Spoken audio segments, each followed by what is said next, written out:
गंगा जन्म की कथा। ऋषि विश्वामित्र ने इस प्रकार कथा सुनाना आरंभ किया। पर्वतराज हिमालय की अत्यंत रूपवती, लावण्यमयी एवं सर्वगुण संपन्न 2 कन्याएं थीं।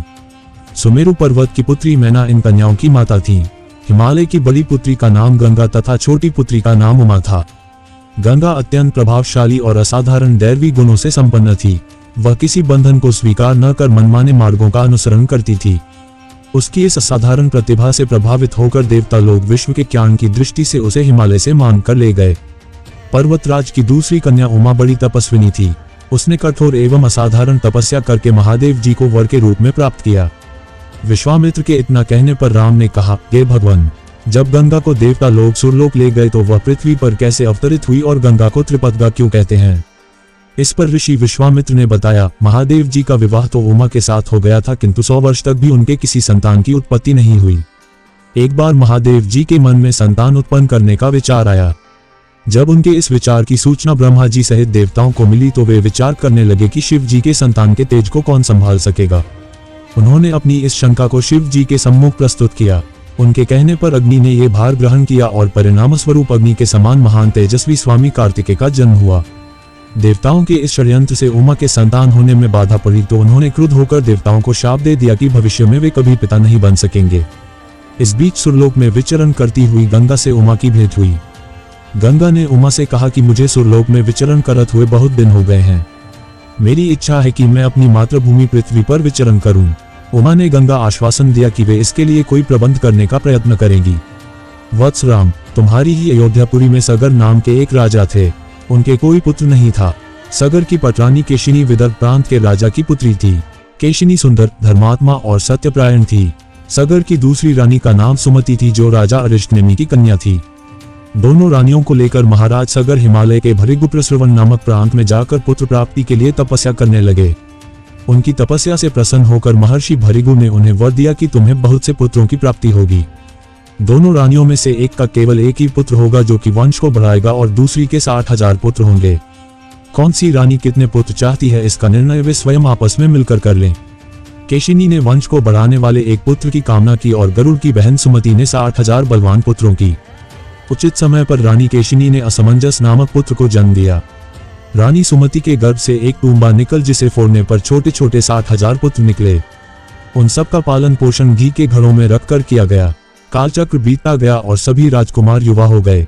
सगर का ज्येष्ठ पुत्र असमंजस बड़ा दुराचारी था और उसे नगर के बालकों को सरयू नदी में फेंककर उन्हें डूबते हुए देखने में बड़ा आनंद आता था। इस दुराचारी पुत्र से दुखी होकर सगर ने उसे अपने राज्य से निर्वासित कर दिया। असमंजस के अंशुमान नाम का एक पुत्र था।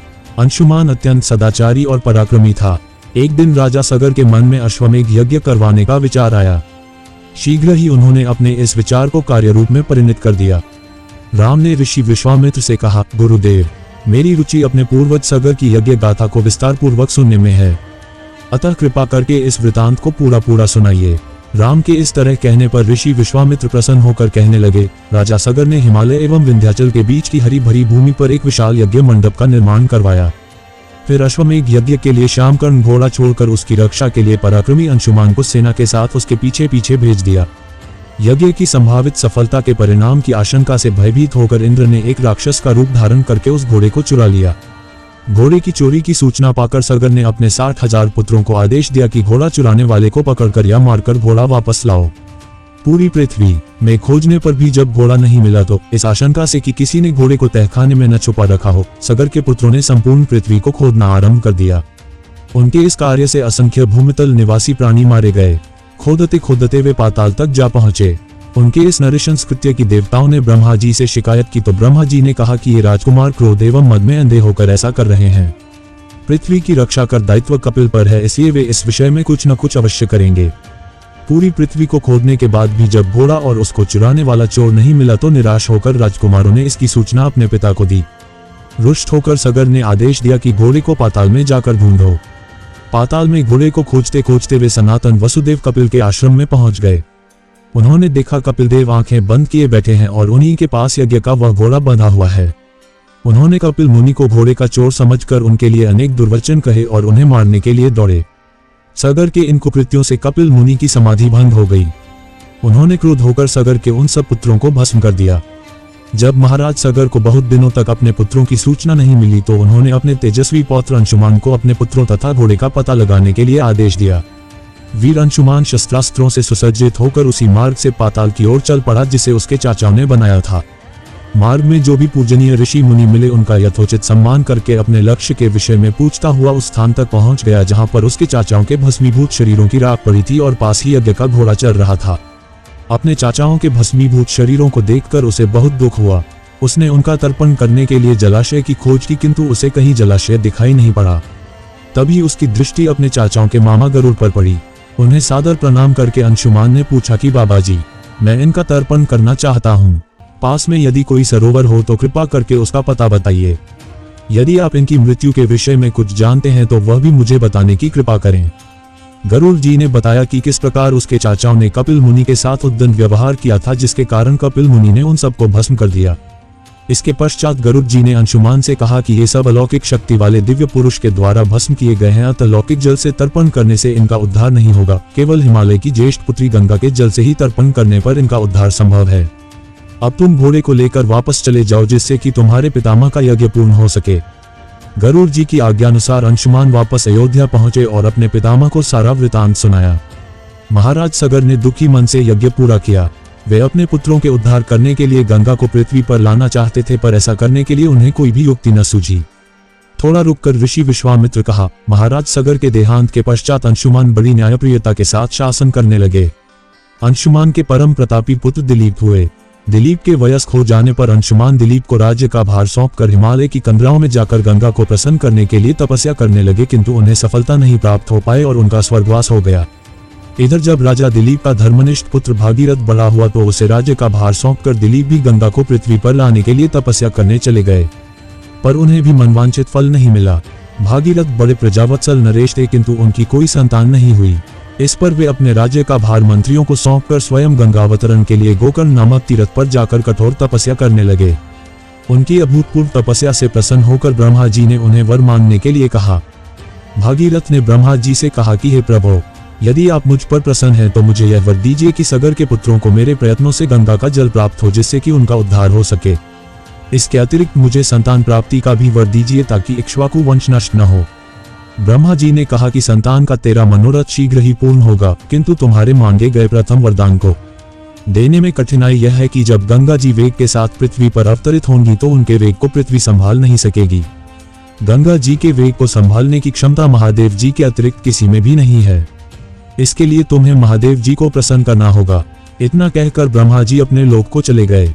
भागीरथ ने साहस नहीं छोड़ा। वे 1 वर्ष तक पैर के अंगूठे के सहारे खड़े होकर महादेव जी की तपस्या करते रहे। केवल वायु के अतिरिक्त उन्होंने किसी अन्य वस्तु का भक्षण नहीं किया। अंत में इस महान भक्ति से प्रसन्न होकर महादेव जी ने भागीरथ को दर्शन देकर कहा कि हे भक्त श्रेष्ठ, हम तेरी मनोकामना पूरी करने के लिए गंगा जी को अपने मस्तक पर धारण करेंगे। इसकी सूचना पाकर विवश होकर गंगा जी को सुरलोक का परित्याग करना पड़ा। उस समय वे सुरलोक से कहीं जाना नहीं चाहती थी, इसलिए वे यह विचार करके कि मैं अपने प्रचंड वेग से शिव जी को बहाकर पाताल लोक ले जाऊंगी, वे भयानक वेग से शिव जी के सिर पर अवतरित हुई। गंगा के इस वेगपूर्ण अवतरण से उनका अहंकार शिव जी से छुपा न रहा। महादेव जी ने गंगा की वेगवती धाराओं को अपने जटाजूट में उलझा लिया। गंगा जी अपने समस्त प्रयत्नों के बाद भी महादेव जी के जटाओं से बाहर न निकल सकी। गंगा जी को इस प्रकार शिव जी की जटाओं में विलीन होते देख भागीरथ ने फिर शंकर जी की तपस्या की। भागीरथ के इस तपस्या से प्रसन्न होकर भगवान शंकर ने गंगा जी को हिमालय पर्वत पर स्थित बिंदुसर में छोड़ा। छूटते ही गंगा जी 7 धाराओं में बढ़ गईं। गंगा जी की 3 धाराएं हलादिनी, पावनी और नलिनी पूर्व की ओर प्रवाहित हुईं। सुचक्षु, सीता और सिंधु नाम की 3 धाराएं पश्चिम की ओर बहीं और 7वीं धारा महाराज भागीरथ के पीछे पीछे चली। जिधर जिधर भागीरथ जाते थे उधर उधर ही गंगा जी जाती थीं। स्थान स्थान पर देव, यक्ष, किन्नर, ऋषि मुनि आदि उनके स्वागत के लिए एकत्रित हो रहे थे। जो भी उस जल का स्पर्श करता था भव बाधाओं से मुक्त हो जाता था। चलते चलते गंगा जी उस स्थान पर पहुंची जहां ऋषि जहनु यज्ञ कर रहे थे। गंगा जी अपने वेग से उनके यज्ञशाला को संपूर्ण सामग्री के साथ बहाकर ले जाने लगी। इससे ऋषि को बहुत क्रोध आया और उन्होंने क्रुद्ध होकर गंगा का सारा जल पी लिया। ये देखकर समस्त ऋषि मुनियों को बड़ा विस्मय हुआ और वे गंगा जी को मुक्त करने के लिए उनकी स्तुति करने लगे। उनकी स्तुति से प्रसन्न होकर जहनु ऋषि ने गंगा जी को अपने कानों से निकाल दिया और उन्हें अपनी पुत्री के रूप में स्वीकार कर लिया। तब से गंगा जाह्नवी कहलाने लगी। इसके पश्चात वे भागीरथ के पीछे चलते चलते समुद्र तक पहुंच गईं और वहां से सगर के पुत्रों का उद्धार करने के लिए रसातल में चली गईं। उनके जल के स्पर्श से भस्मीभूत हुए सगर के पुत्र निष्पाप होकर स्वर्ग गए। उस दिन से गंगा के 3 नाम हुए, त्रिपदगा, जाह्नवी और भागीरथी। हे रामचंद्र, कपिल आश्रम में गंगा जी के पहुंचने के पश्चात ब्रह्मा जी ने प्रसन्न होकर भागीरथ को वरदान दिया कि तेरे पुण्य के प्रताप से प्राप्त इस गंगा जल से जो भी मनुष्य स्नान करेगा या इसका पान करेगा, वह सब प्रकार के दुखों से रहित होकर अंत में स्वर्ग को प्रस्थान करेगा। जब तक पृथ्वी मंडल में गंगा जी प्रवाहित होती रहेंगी तब तक उसका नाम भागीरथी कहलाएगा और संपूर्ण भूमंडल में तेरी कीर्ति अक्षुण्ण रूप से फैलती रहेगी। सभी लोग श्रद्धा के साथ तेरा स्मरण करेंगे। ये कहकर ब्रह्मा जी अपने लोक को लौट गए। भागीरथ ने पुनः अपने पितरों को जलांजलि दी। कथा समाप्त होने पर वे सब विश्राम करने चले गए।